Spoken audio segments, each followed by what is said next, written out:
You went viral for laying out 10 steps to autocracy. Run us through those steps so we all know. Okay, so this happens in every nation that has become an autocracy, having been a democracy. So whether we're talking about Brazil with Bolsonaro, or India, or Putin and Russia, the Philippines with Duterte. So start with winning an election. Usually the last one you're going to get to have for real.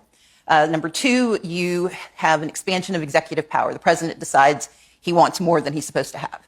Number three, you start to make the Congress complicit. So you weaken them and you neutralize or neuter the judiciary.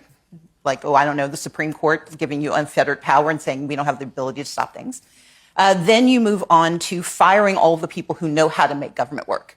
So you gut the civil service. And you do that because you want to break democracy so people forget the stuff that used to get done. So you can't get your Social Security check. So the CDC doesn't know what diseases are anymore.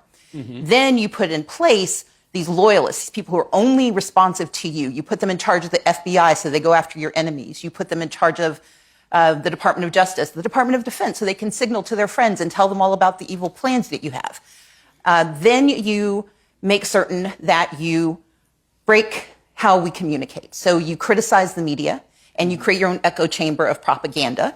You call it truth even though you know you're lying. Then you go to the next step, and I call that step 7.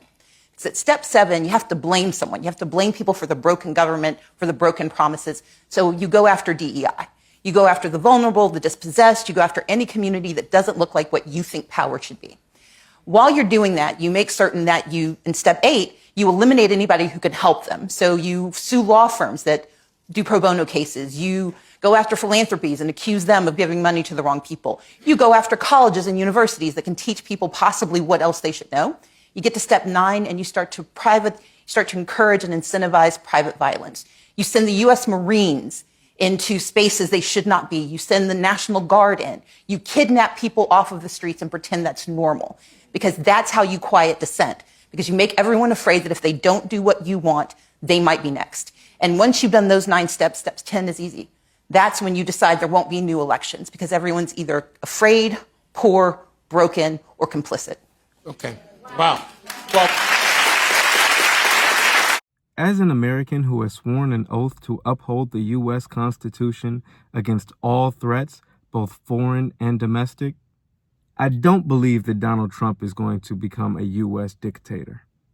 I have faith that our men and women in uniform will uphold their oaths, should the worst occur.